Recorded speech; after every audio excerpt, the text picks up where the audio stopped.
Okay, hopefully I am live now.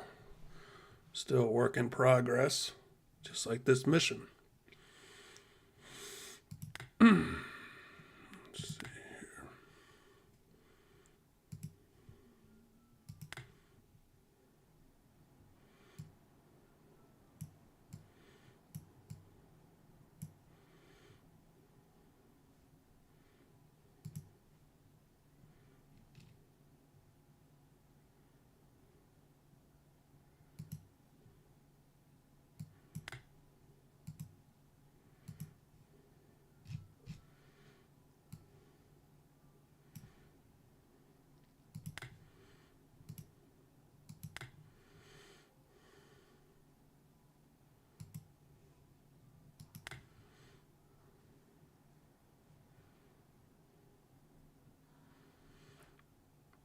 Okay.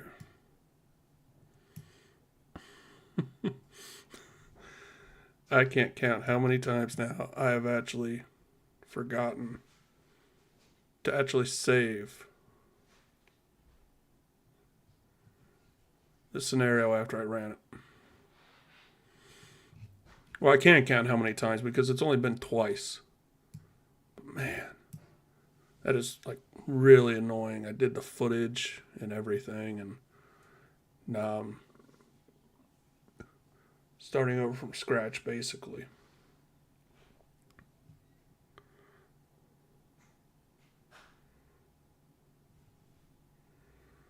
All right. Just make sure of something. Let me make sure I didn't.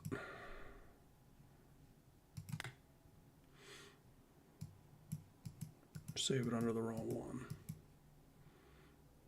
Nope. So I screwed up. All right.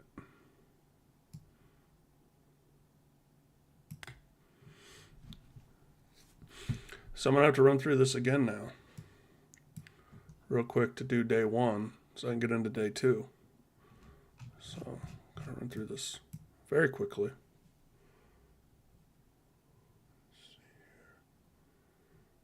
Shit.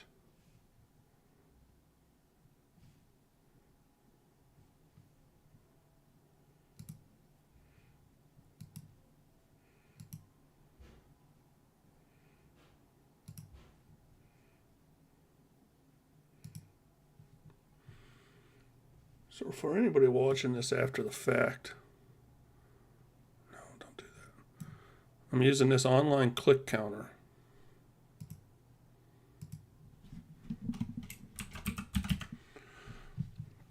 To keep track of some of the higher missile counts as I go through and do them. And so, if I do, okay, say, Cuba has,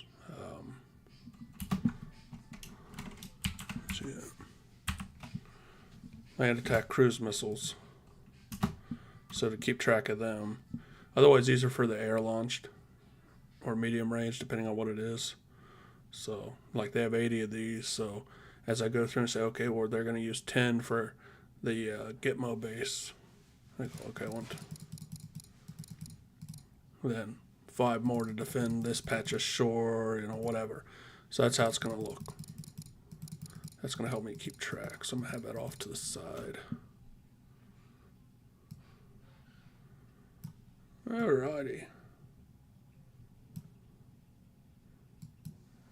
So I have one of those ultra wide monitors, the Samsung G9. It's like 49 inches. It actually makes it harder to record sometimes versus just a regular, like, because this would be the equivalent almost two. I have a I have a separate monitor. I'm actually employing a third one, but then the ultra wide's the equivalent of like two. So I've got three basically, and then another. But the problem is with games and stuff and recording OBS. And so I'm going to try to do a top mount. And so some of these games, when I want to record, I can do it on that versus the setup it's currently on. Okay. So these are not really bases. This is representing broad terms where Cuba had some of that, or the Soviets, because they had control of them, but they had their medium range ballistic missiles. And so the scenario is going to start with deviating from our current history, because with the sub, the B-59 Soviet sub, all three officers do agree to fire. Oh, let me grab a beer. Sorry, just trained some biceps, so I got to get some hydration back in me.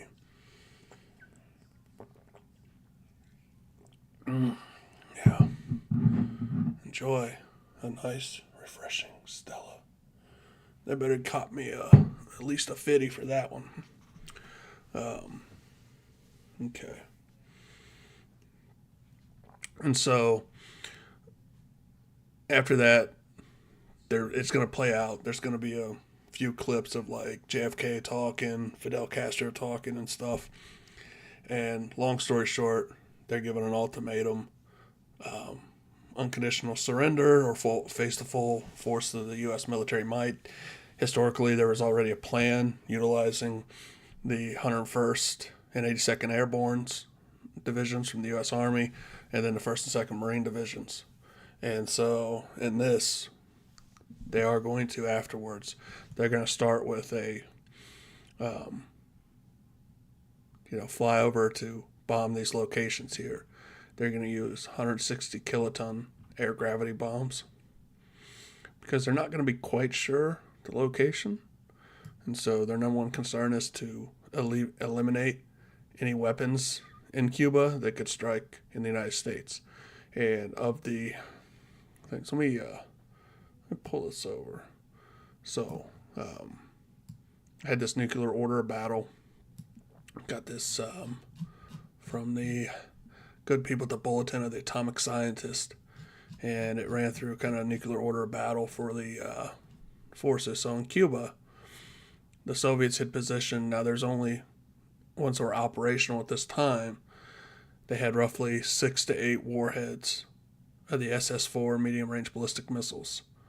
So the SS-5s were not actually deployed. The short range have a range of about 65 kilometers, which wouldn't be enough. Neither would the land attack cruise missiles. And so really, they had these 6 to 8. And so now the United States didn't know exactly that. In fact, I have to look back historically. They may not even know that they had any medium ranges. Or I shouldn't say that, because I think they did. I think it was the idea that these they maybe weren't aware of or something. Anyways, don't listen to me. That's not important. Suffice to say, they're going to try to take these out. So if you've just now joined the stream, I messed up and I didn't save, so I'm having to redo some of this. Shit. Okay. Because I keep forgetting to save. So let me just go ahead and United States, target, 160 kiloton. These will be surface burst. Goal is to take it out. I'm going to give a little bit of variation. Air gravity bombs, let's say 100 meters. I'm also an avowed DCS fighter pilot. So if it was me, the variation would probably be like fucking a kilometer. But let's go 2 missiles, or I should say bombs.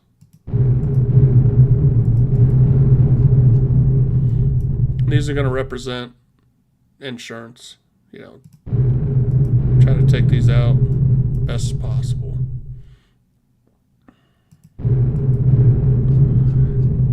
So keep in mind, these aren't meant to be actual representations of the forces. They're just markers for me to where to target. That was their approximate locations.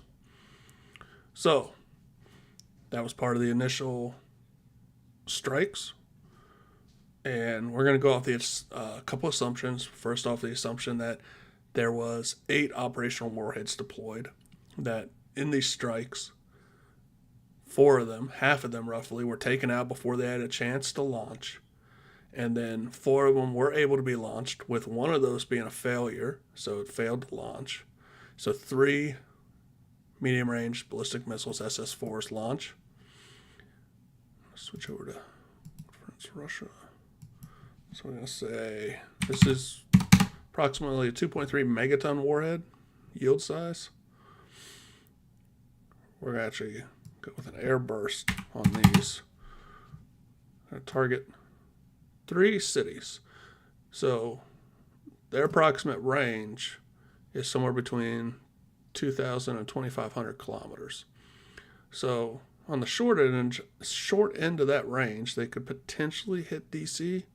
On the long end of that range, they could hit all the way over to Maine and going in an arc. And that will also impact how much of Texas they could hit. I'm going to give kind of a somewhere between those two extremes, but kind of just chose upon Miami. And I'm not, here's how I have it broken down to, that's for casualties. So looking at these, somewhere between a 2.4 and a 5.16 kilometer accuracy. I'm going to go with the high end since I'm going with the high end of the range. So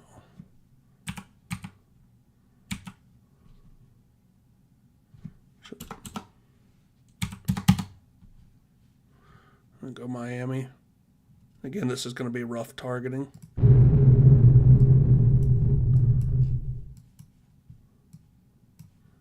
go with this. I like to look at it like this instead. I'm going to have one strike towards Washington.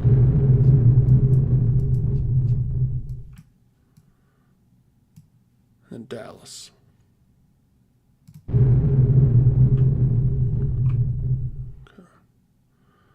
So this is setting the stage for day one. As a follow-on, as our troops are advancing, there are 5 primary locations. According to the planned operation, had the invasion taken place, let's see here. Apologize if you're the other person started viewing. I had all this sorted out and I forgot to save it, so I'm having to go back and redo. I'm just working on this Cuban Missile Crisis mission scenario. And so I'm kind of mapping out day one where the initial exchanges take place, mainly between U.S. and Soviet forces deployed into Cuba. And so the Soviets based in Cuba had authorizations to launch very quickly. I mean, it was rescinded, but they did have approval at one point. And this goes off the assumption that the B-59 sub, they did agree, all 3 commanders did agree to launch the nuclear-tipped torpedoes, and they sunk a large portion of the U.S. naval fleet that was in the outside of Cuba. So this has escalated since then. Kennedy gave the go-ahead for the invasion. They struck some locations in Cuba to try to disable their medium-range ballistic missile sites. The ones that were able to fire did. And now, as the invasion's taking place, the local Soviet commanders are going to use their FRK-1 land attack cruise missiles to beat back the invasion.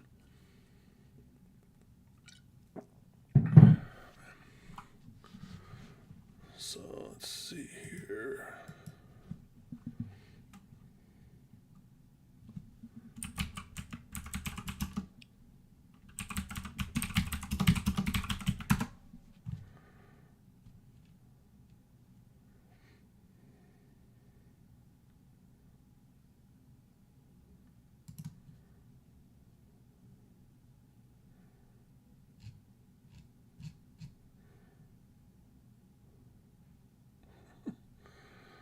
All right. Where's that fucking thing?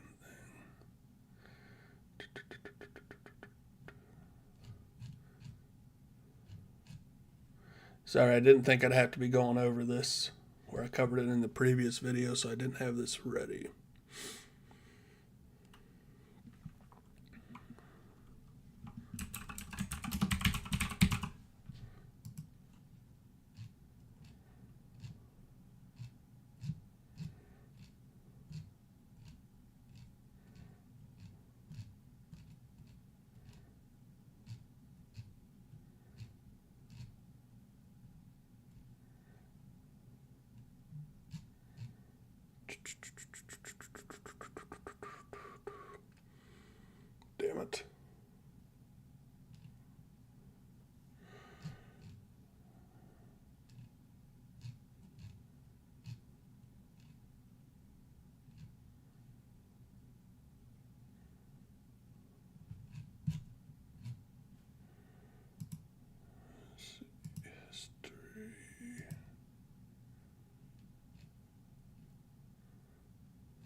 There.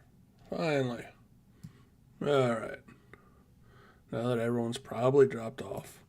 So the 101st Airborne Division was supposed to secure Jose Marte and the San Antonio de los Banos airfields, 82nd Airborne Division, Mariel and Barcoa airfields, and then the 1st, 2nd Marine Divisions, this place here, Terra Ara. So, now it's going to also say in this scenario that there was going to be a flanking maneuver and a diversionary attack. So I'll cover some of the initial things. So Guantanamo, the basic Guantanamo Bay, it's going to be hit with 10 of these cruise missiles. Let's start with that, and these are going to be 12 kiloton, and these are going to be surface launched.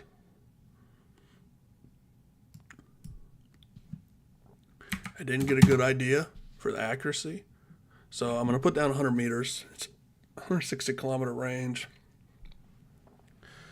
I'm not sure if that's correct or not, but that's what we'll go with. Let's go with 10 strikes.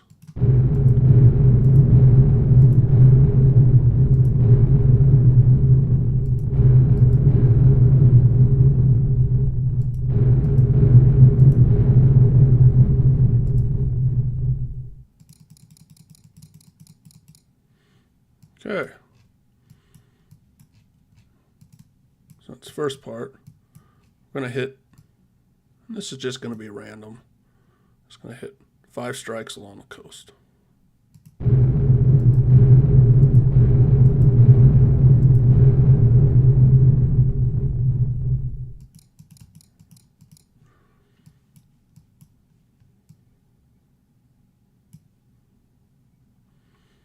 Now we're going to look at where they're making their landings. So they're going to be parachuting in and hitting this location. So we're going to go with 5 on this airfield.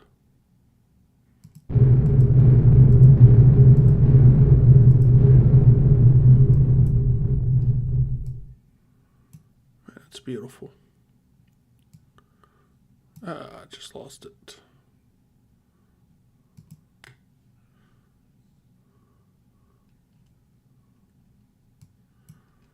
Five more on this airfield.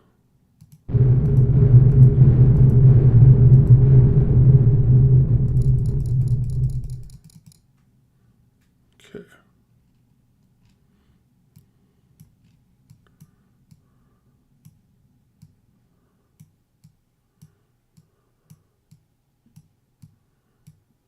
And they lost it. After so long, it'll take that away.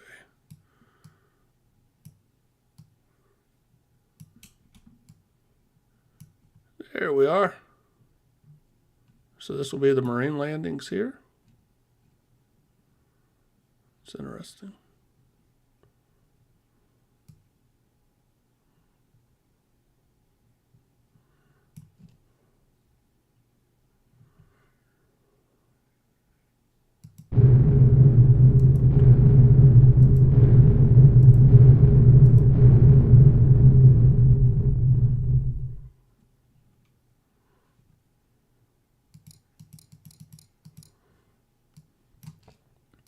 Then there's 2 more locations.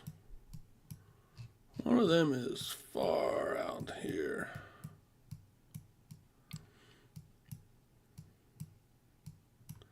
Barbacoa. Let's go here. So this right there.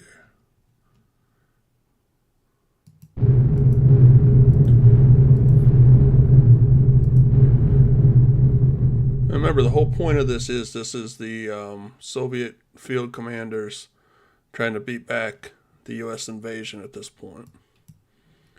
So there's one more location I haven't hit yet.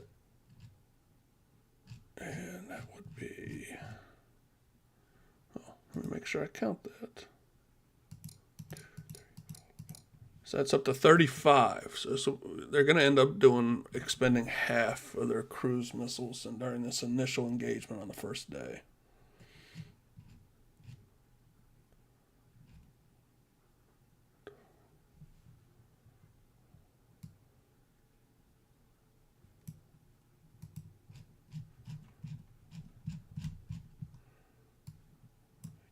believe how quickly I misplaced that site.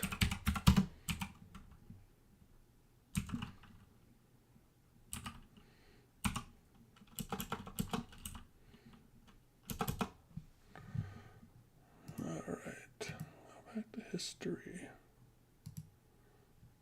This is getting ridiculous.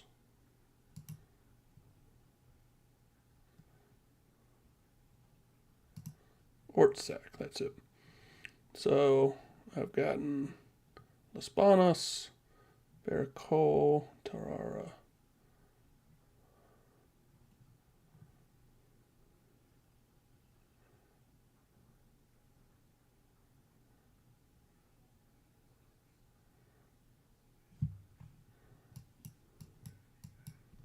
All right.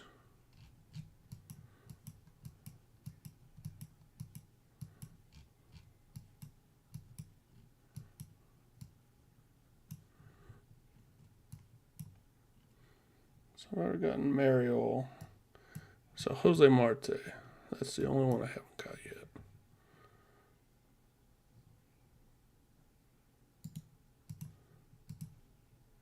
This is the one I had to look up last time where this was located.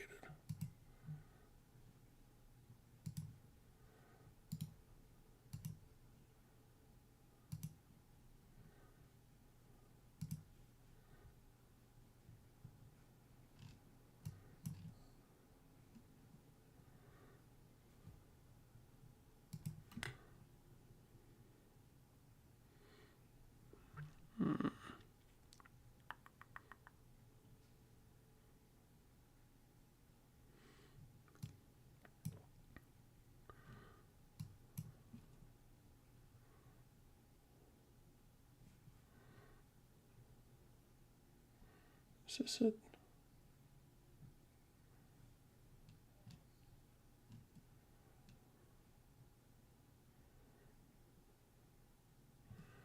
I don't know why I'm having such a hard time with this one.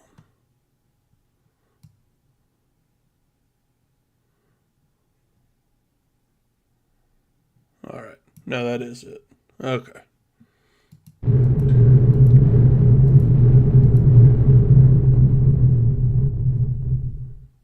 All right. Let's go back.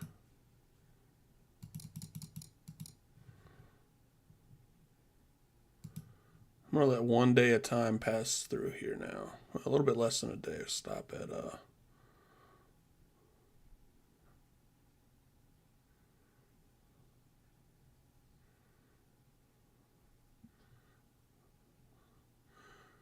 I don't know what you're responding to when you said I can.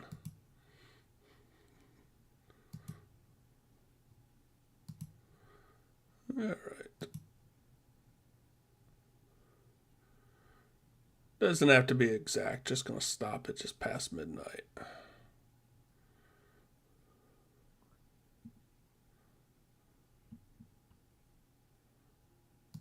All right.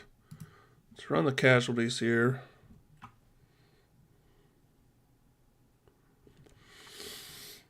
Now let me compare that to the casualties from last time. So I ran this earlier to record it because this actually wasn't what I was planning on working on. I forgot to save the scenario at that point earlier. So I did this little casualty calculator because this nuclear war simulator is set during 2020. So it has 2020 populations. So I'm taking the populations from 1962 and taking that percentage. So like the United States in 1962 was approximately 58% of the size it is now. So when I look at the casualties, I'm going to take that and then reduce it by, 58% or, the inverse. So when I ran this earlier, the casualties were a little bit higher, probably just where I, dropped it, which just doesn't matter. We'll just go with this one. And then likewise for Cuba, they were a little bit higher.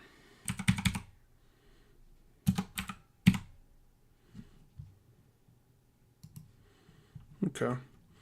So the equivalency would be after the end of day one, we have 1.6 million U.S. casualties and 150,344 Cuban casualties. So this is approximately into day 1. So before I do anything else, come back here. Let's go to save scenario. Take this. Take it to day. Alright. So now we can start in on the good stuff. So now when you look at the nuclear forces that were available, when it came to the amount of weapons that the Soviets had that could actually hit the United States. Oh, my wife finally responded in chat when I said I can't believe I misplaced something, and she said I can. Yes, because I'm always misplacing stuff all the time. It's funny. It's almost comical to the point, like if she gives me something within about an hour, it's probably lost. So all in all, you're looking, what do we have here warhead wise? Between them and their bomber fleet, it's approximately 312 warheads. And then there's some nuances there too. For example, their boomer fleet, they only had a 600 kilometer range. So yes, it could strike the United States, but they'd have to get close. And then on this one, the SS-6, they had 6 warheads, but it's a little misleading because these took like almost a full day to prepare to launch. And even during the Cuban Missile Crisis, they only deployed 1 warhead because once you, they're not liquid fueled. Once you fuel it up, after so long, it'll corrode the warhead. And so you only have so long to prepare and launch. And so the SS-7s were a little bit more favorable, 1 to 3 hours to deploy for launch readiness.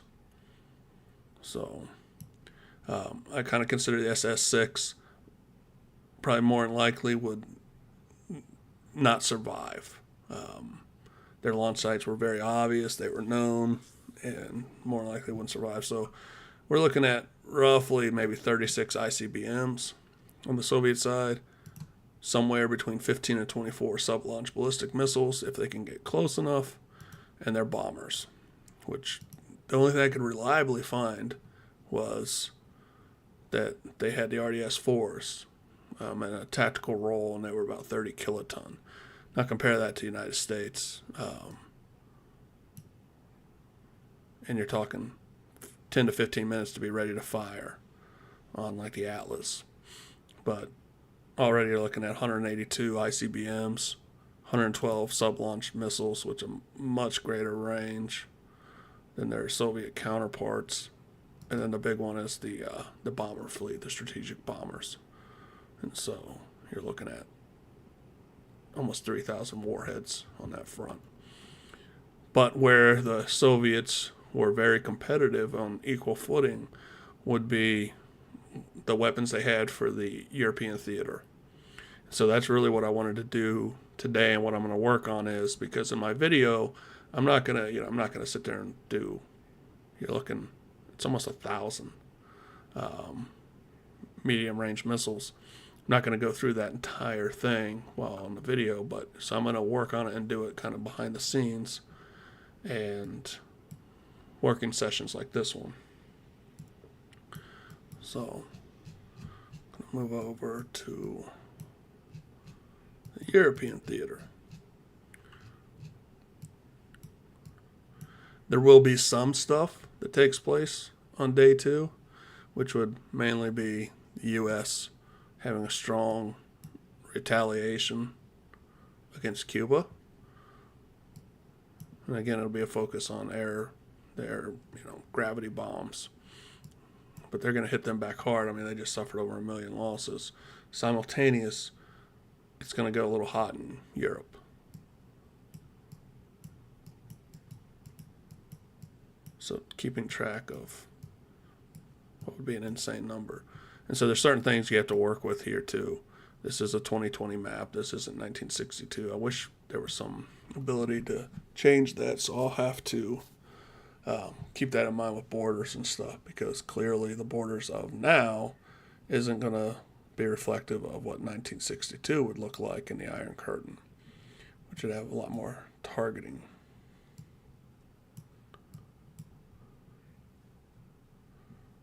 So let's see here.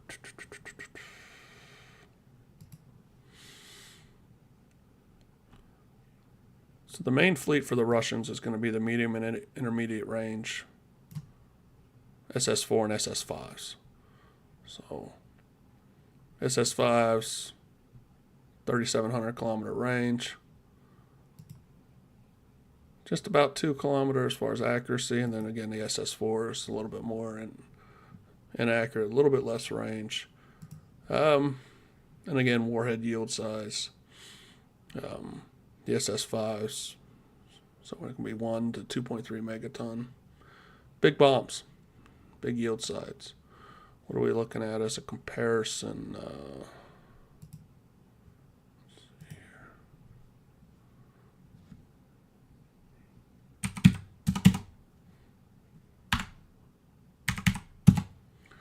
About 153 times the strength of the smaller of the two atomic bombs in World War II. So, pretty frightening. So you got to look at too, okay, they're not going to probably unleash all 500 back to back. And what would be likely targets?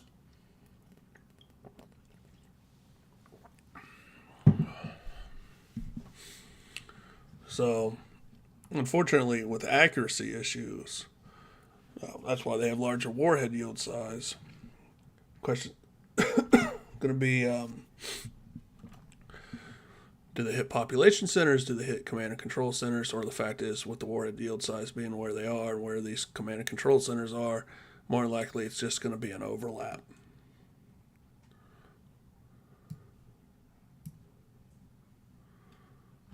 So, is there a ruler? I've never checked to see. I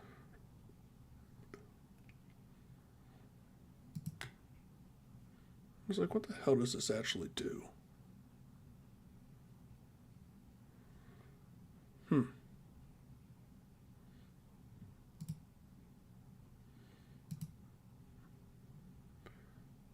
Never actually messed around with any of that stuff.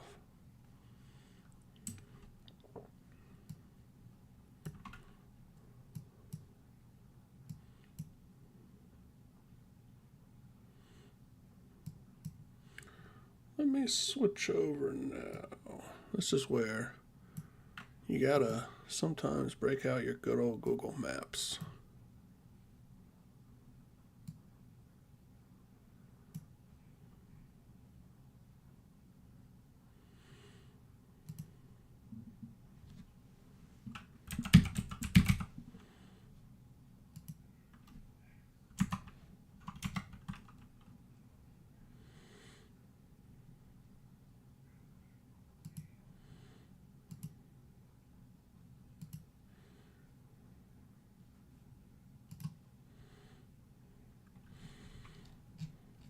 Going to do something extremely scientific here.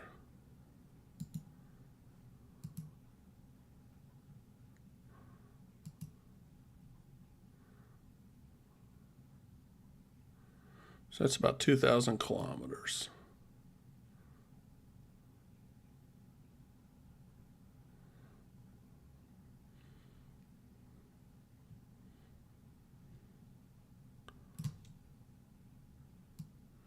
Now let's say, for the sake of argument, there's 4 deployed.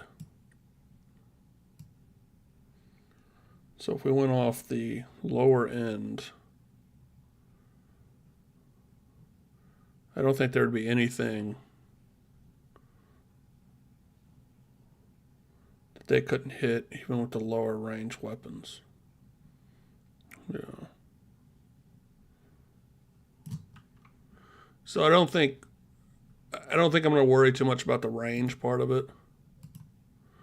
I think it's a safe one of those things, assumptions. It's can always get you into trouble a little bit, but I'm going to just make the assumption that there'll be enough of a forward deployment that they'll be able to hit what they need to on the European continent. Also, going to make some assumptions that they're going to want to try to minimize the response of the United States. So, yes, they've started a shooting war. It's gotten hit, or the United States mainland's been hit. They don't want to have 2,000 bombers, though, coming for their country. And so we'll have some, probably backdoor things saying, hey, look, these commanders, they fire without permission. We don't agree with this, et cetera, et cetera.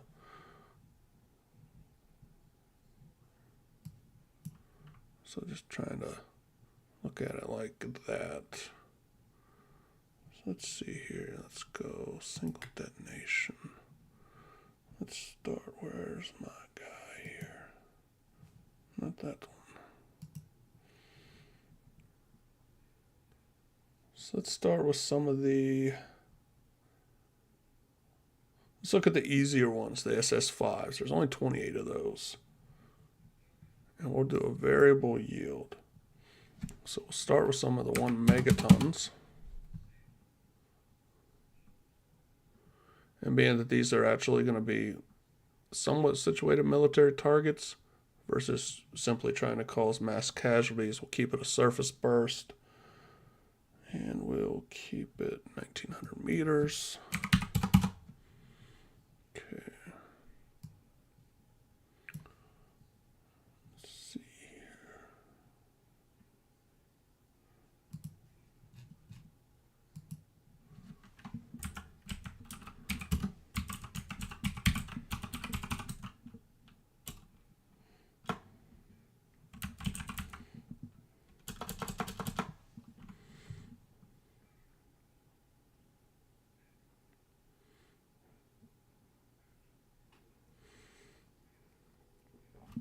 Now, that's an interesting concept there.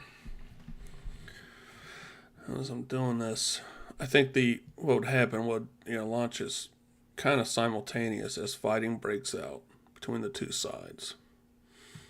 And so we'll kind of look at it like that. So let's say some of the initial launches would be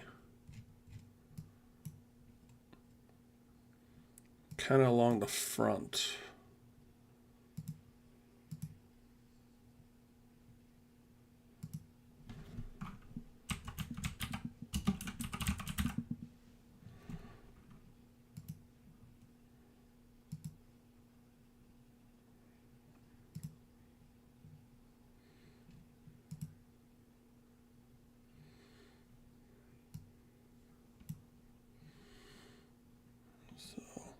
This is where I wish this was a 1962 map and not a 2020 map.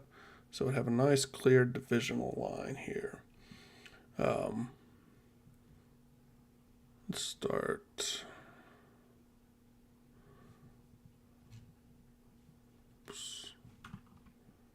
Let's start with the good old folded gap. I think that would be a good touch point.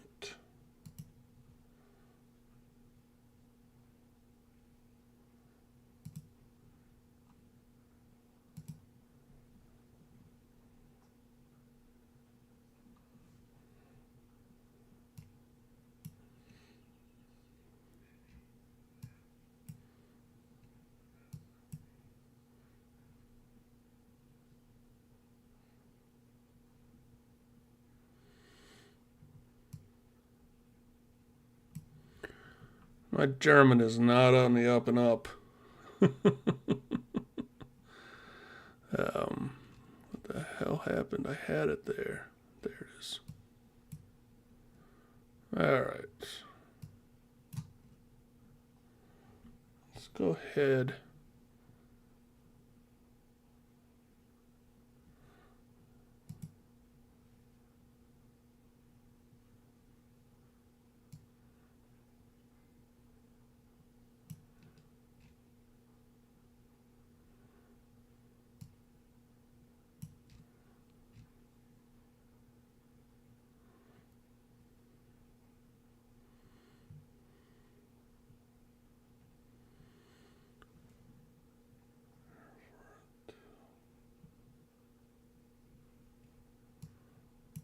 All right. So this is going to represent on both sides some Soviet tactical strikes after an engagement here, and then we'll have flip side NATO.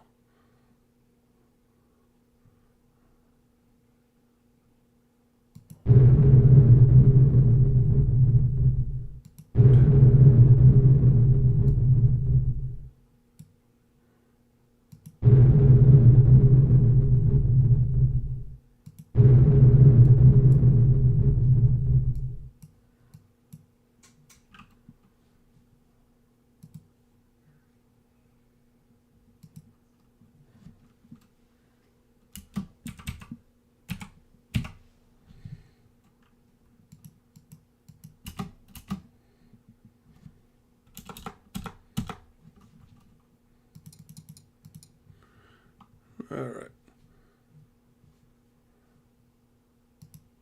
Just to see why this isn't going to be a part of the video. It's going to take a while to go through all this stuff. I'm still kind of formulating an idea here in my head.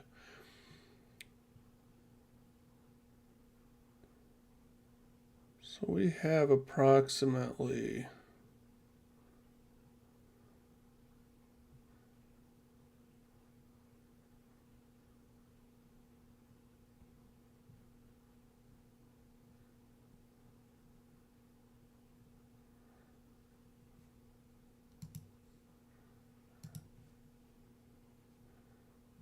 let's go on the flip side with some bombers. So it's 160. So go back to 100 meter. And again, they're going to be trying to hit some of the advancing Soviet formations. It's not going to help Germany too much.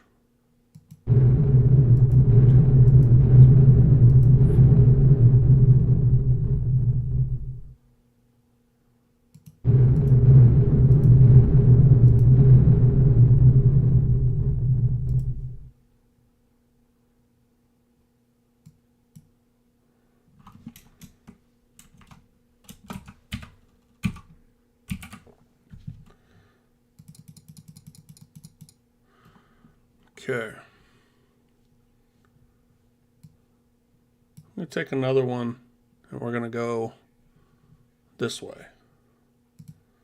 So they're going to advance into Schleswig-Holstein or whatever it is. So we're going to flip back. It's funny because I kept it on the Russians, but it doesn't matter. So we're going to go back. We're going to have a little bit go on the larger yield size. Keep it that way, and then what was the... I just need to save this to make it a lot easier on myself. 1900 meters.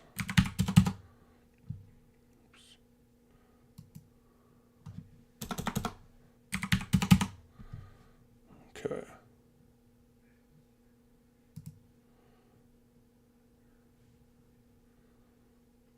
So we're going to have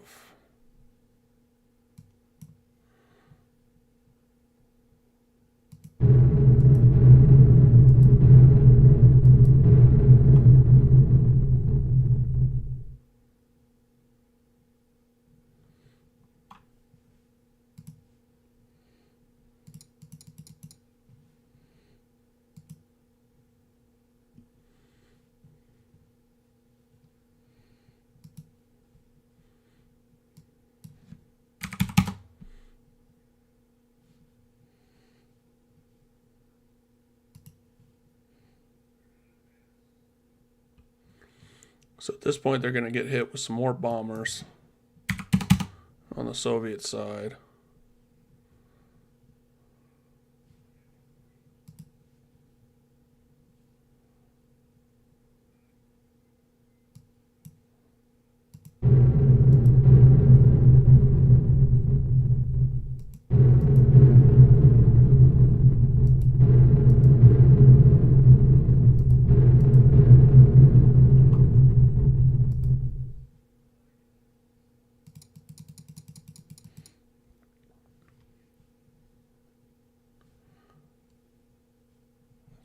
Soviet.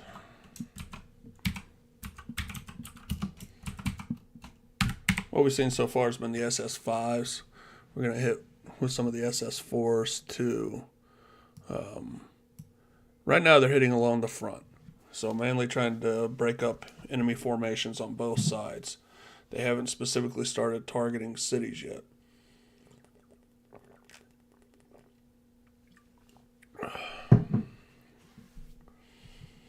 Except for during the initial strikes from Cuba when three U.S. cities were targeted.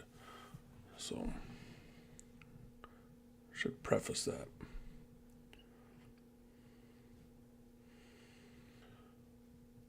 Man, I don't know how I'm going to get through like 1,000 of these bombs. But this is going in. Like I said, this is going to be probably the most legwork in any of these I've done so far. I'm doing everything manually.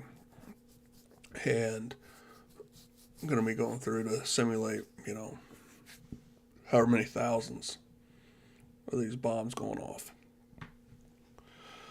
And so it's kind of working along a story, too, that after the initial fighting, both sides are using battlefield nukes to try to either, aid or stop Soviet advance.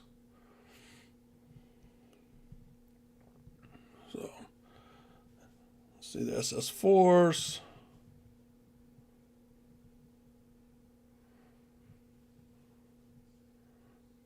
Go. So we did go on the higher side of that. Let's do that. I'm gonna keep it that. And we're gonna go the 1 kilometers. Okay. So these are likewise going to be used to the same effect. A little bit less accuracy, but there's far more numerous ones of them. So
So this is really into day 2. So day 2,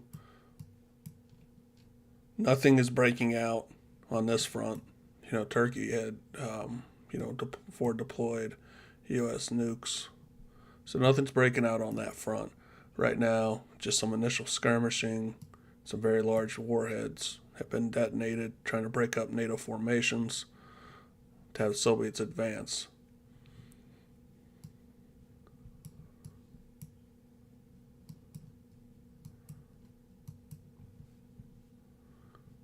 Let's see here.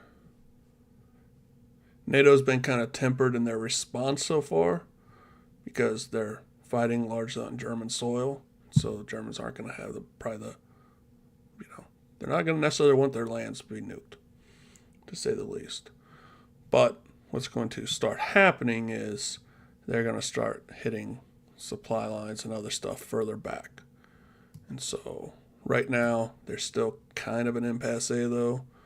So when you look at what forces are available,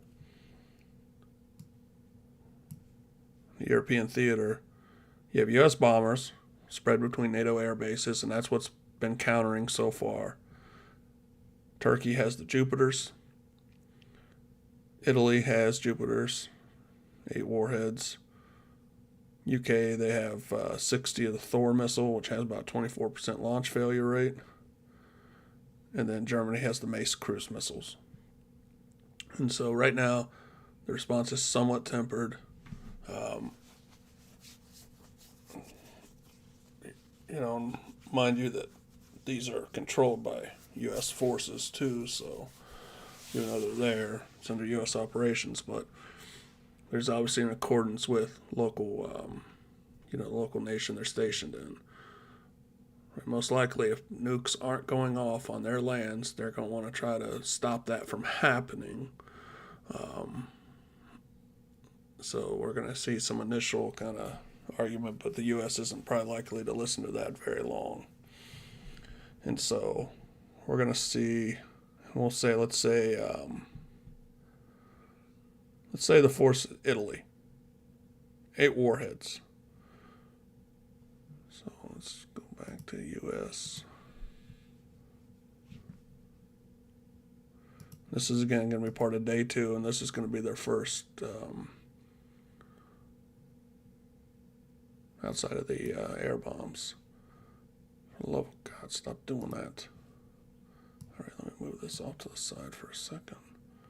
So we're going to have... So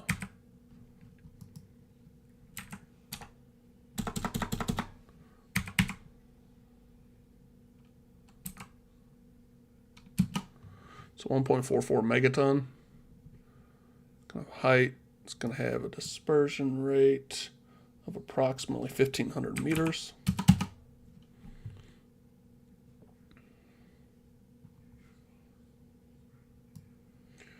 And we're going to start to see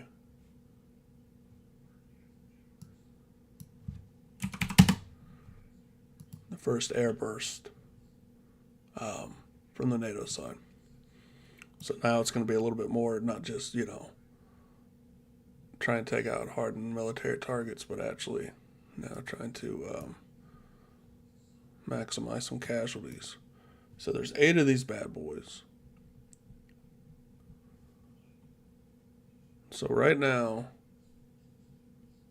they're still outside that initial strike on the United States. There's still going to be some kind of thought to striking the Warsaw Pact countries, but not the actual state of Russia themselves. So we're going to look at 2, 1.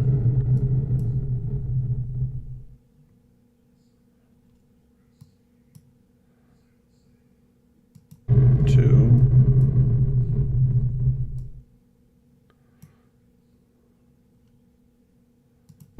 3.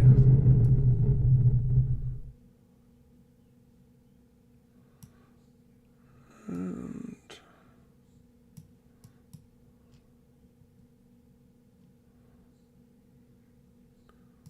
let's see here. Sometimes it's so hard to choose.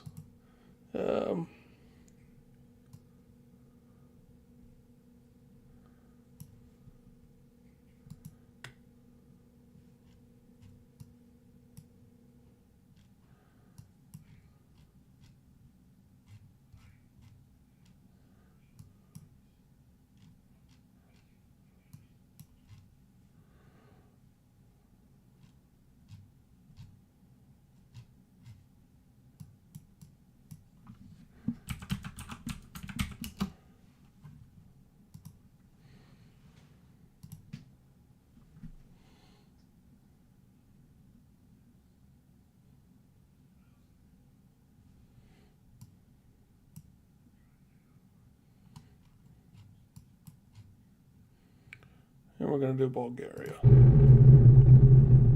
All right. I was trying to think, going off that basic assumption of if it will be less escalatory if they don't strike against, the actual USSR, but they're satellite states right now. And then, of course, there's direct strike on Cuba. Let me make sure I got that. Italy.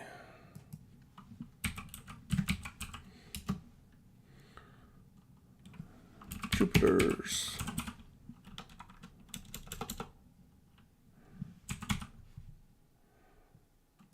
2, 3, 4. All right, trying to keep track of how many strikes I've made. So let's see here.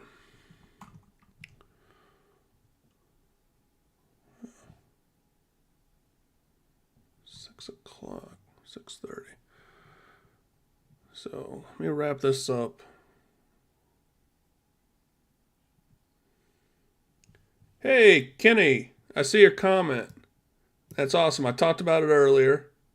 Here's what I'm doing. It's an excellent comment. It's a very real point because this is 2020 population. So if you look at this under the casualties, what I did was I took the estimated population in 1962 and the percentage of that compared to the current population. So as I do casualties, so for day one, this was the total casualties, a little over 3 million. I took that as a percentage based on, okay, well, there's 58, the United States would say 58% of the population it currently has. And so I took that 2.8 million casualties on the first day and did 58% of that. So, yeah, that's what I'm kind of doing to account for it. Because you're right, this is 2020. This is one of the hard things about doing it on the map for, the Warsaw Pact and everything. And it's probably a setting, but a lot of it's written and not in English. So I'm having to figure out on the fly doing this, some of the names and stuff. And also working my way through, this working on the mission and stuff. But yeah, that's an awesome point. So I'm getting ready to calculate after I finish what the follow-on strikes. So this is just a rough draft as I'm working through it, and there'll be a final video posted. But this is kind of just a working session for me, and I thought, well, do a live stream because this is only my second live stream, and has kind of the thought process on how I'm working through it and everything to do this, and it will be kind of narrative driven in some ways too. But all right, so let's see here. So the U.S. took a bit of a beating on that first day where they struck 3 cities.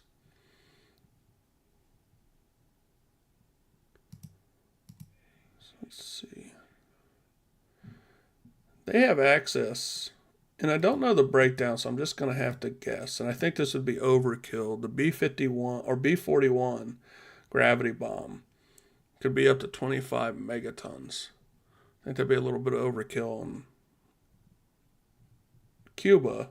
So I don't have a breakdown like the Mark 15, which is somewhere in the 1.5 to 4 megaton range. How many they had compared to the B-41s. Just know the total number. Let's say they're going to use some of their bombers for the Mark 15. Let's go 3.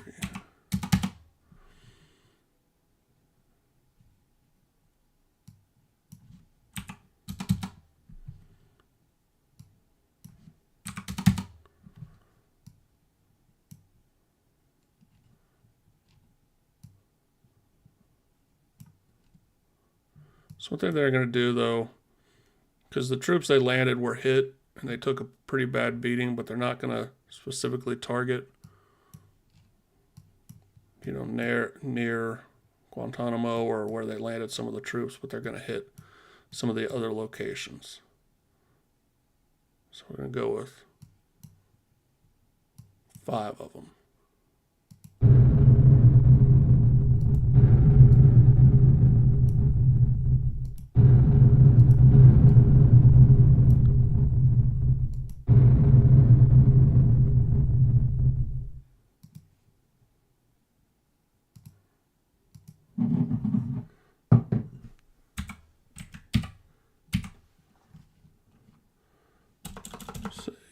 USA Mark 15.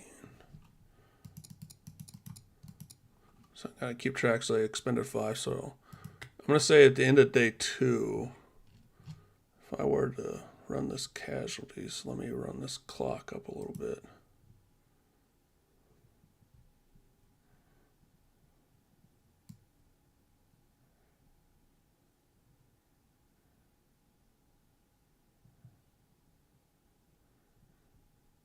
Wow, I got pretty damn close there.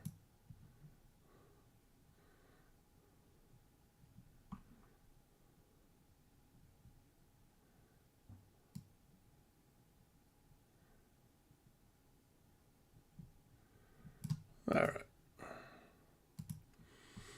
Let's see.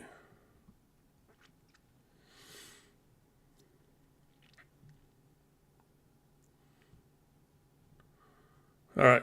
Clearly, a lot higher casualty rates. I don't know why that keeps popping up. So let's take this over and look at my comparison. There's some countries on here I didn't account for, like, Bulgaria. I did one lump sum for the Soviet Union, but I didn't account for some of the Warsaw satellite states. So I'll have to make some adjustments and add those, but I can go off of what I have right now. So day 2, now mind you, in day 1, the United States had suffered 2.8 million. So now they're up to 3 million. So this will be 48 hours in right here. So now I'm going to have to do my handy dandy calculator. Take that difference. So let's do 305.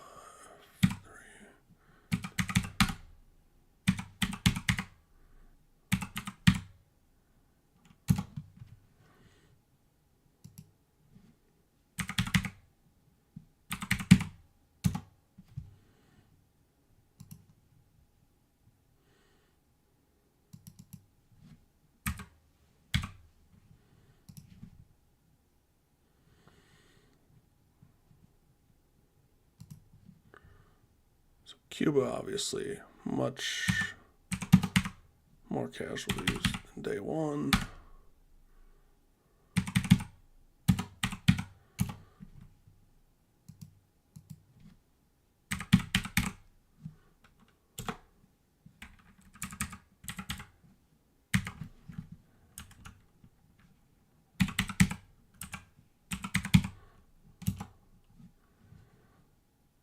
See.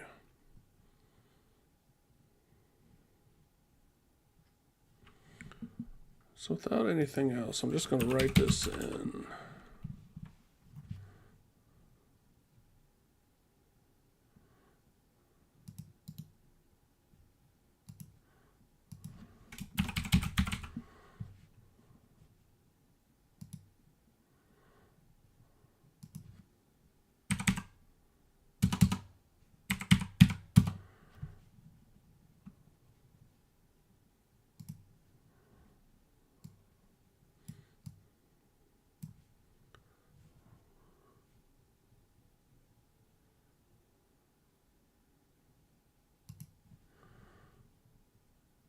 Another one I didn't think about, Belarus. Probably a lot I didn't think about.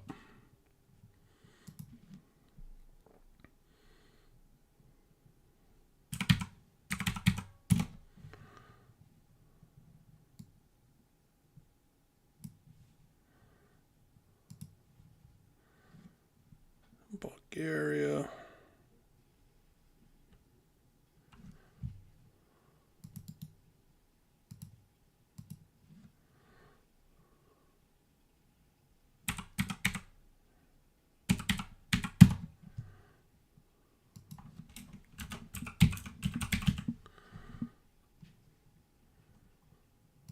Let's see here. Tell you already, a total for 2020 numbers, it's 16 million on day 2. Okay, Cuba I already got.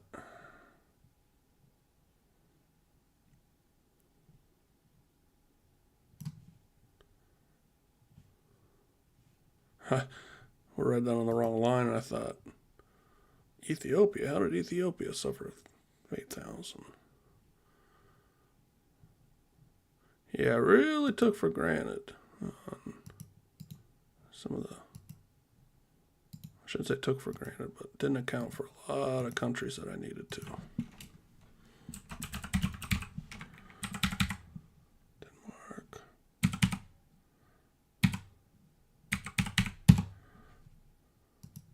Germany's going to be a tough one too, so I'm going to have to do it, just combined, because I'm not going to be able to break down East versus West.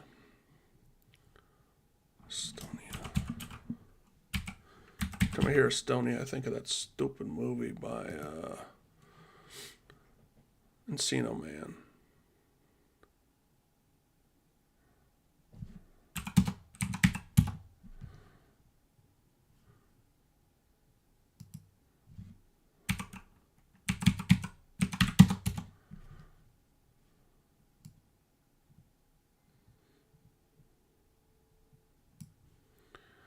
Fortunately for Germany, they would bear a big portion of it.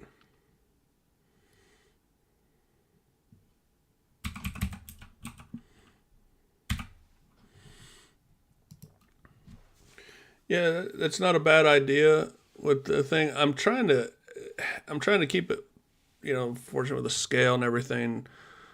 Right now, I haven't thought about expanding into Southeast Asia, but that may be it may be just a reality that would happen, and so I may end up going that route.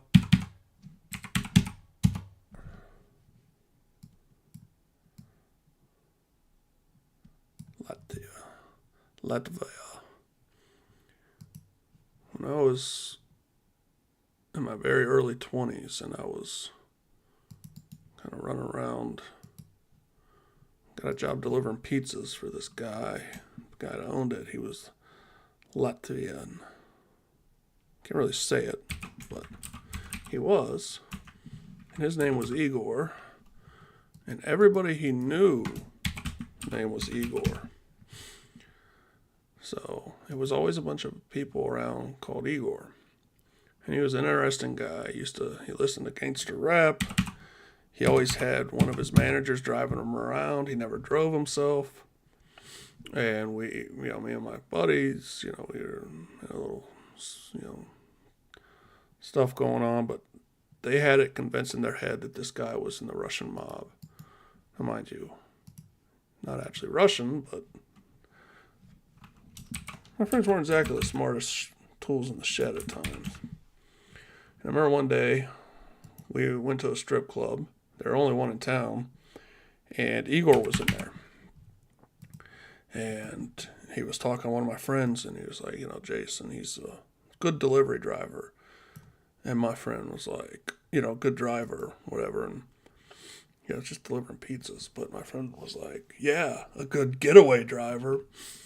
And, because his thing was he wanted to get hired on for these Russian mobsters and stuff and to be enforcers for them or whatever. And it's like, you're such an idiot, man. I was like, there's one of two things. Either Igor isn't a mobster and he just thinks we're weirdos, or he is an actual mobster and he thinks we're like the dumbest cops in the world trying to infiltrate his thing and kills us all.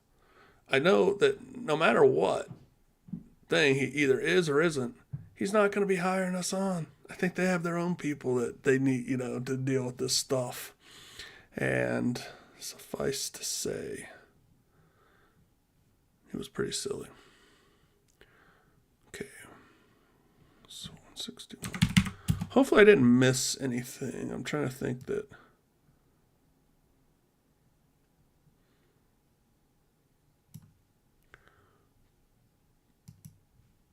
Was Lithuania and Latvia actually parts of the USSR? They weren't independent. I have to check on that one. I thought they were all rolled into one. So if that's the case, I would be adding that all into the Soviet Union. Because I'm not trying to separate the Soviet Union, the actual various parts that made up the USSR, only the Warsaw Pact states that were nominally independent. So Sweden. Damn, there's too many damn countries. They're killing me.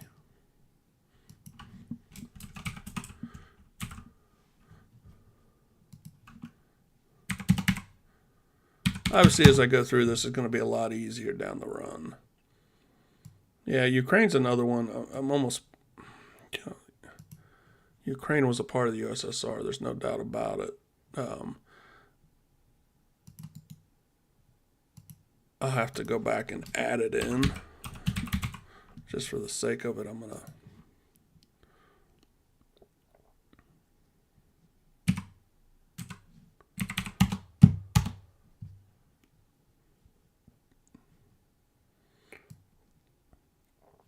Okay. I have to keep those as different line items. So what I'm going to do, I'm going to make this one Russia. And so what I'll do is separately, I'll have something that will just tally all the USSR ones into one single thing. I'll have to figure out how that works. But some way I'll have to track this day over day. But for right now, we'll just use this. So...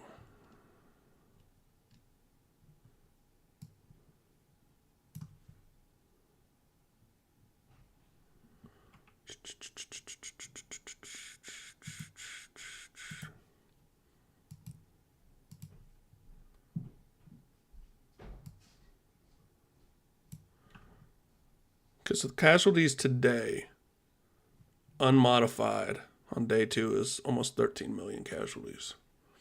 That's the unmodified ones. The modified ones will be right here. It's going to use a similar formatting.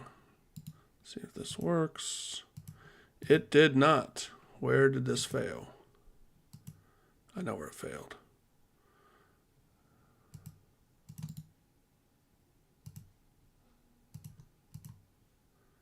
All right, so this will be equal to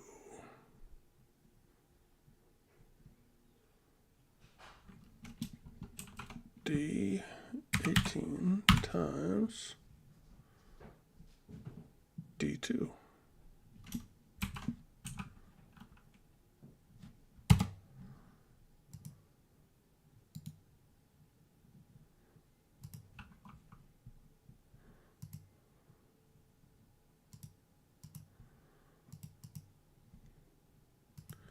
People are a currency of some sort, so I'm going to say currency.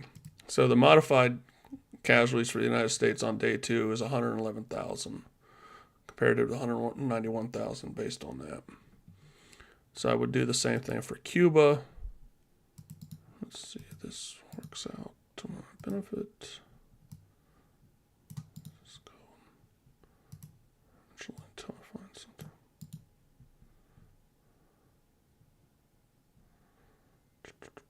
Format sales.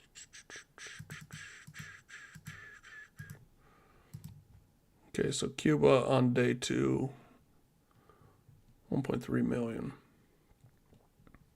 And then I'll do the same stuff for like Poland. I'll have to get the percentages and everything. I haven't done that yet. The only ones I would have done that would be Germany. Let's go.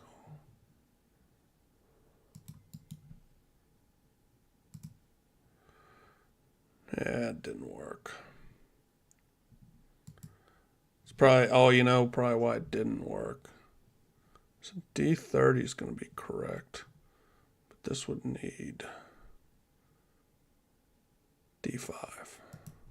It's all thrown off now by my thing, so I'll have to have this in the same order to do that correctly, but it'll work for right now. Okay. So before I forget anything else, let me save this. Day 3. That was my big problem last time, is I didn't save it.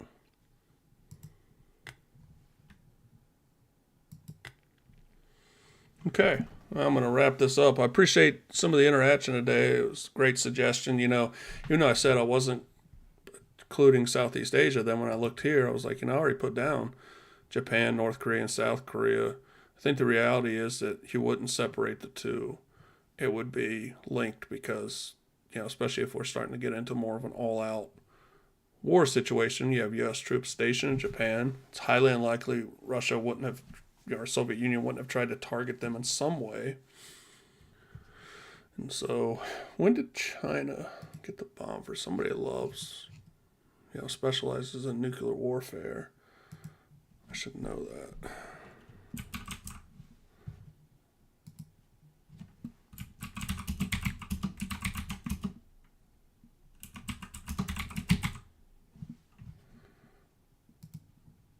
1964. I knew it was in the early to mid 60s, so I couldn't remember, so they would not have had nuclear weapons at this time. Um, so, yeah, you're absolutely right about Kazakhstan.